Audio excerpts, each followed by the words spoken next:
Presidente, da oggi non se ne parlerà, non si comincerà a parlare di questo? Beh, è ovvio che ci saranno delle resistenze, questo lo capisco, anche se mi metto nei panni di chi paga un pasto in ospedale a 80 euro, gli dici da domani si paga 6,5 euro. C'è un percorso di avvicinamento che a me sembra più che sufficiente, la legge è chiara, noi vogliamo l'applicazione pedissequa e puntuale dei costi standard.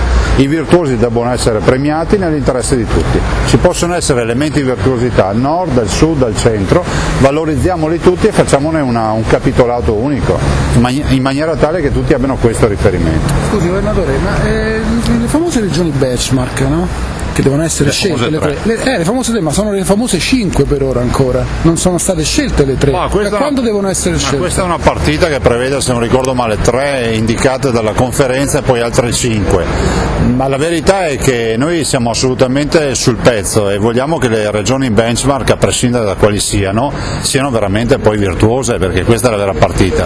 Se dovessimo mutuare un esempio più on the road, una pizzeria che ti vende la pizza margherita a 10 euro non lavorerebbe mai. Nella sanità invece questo funziona.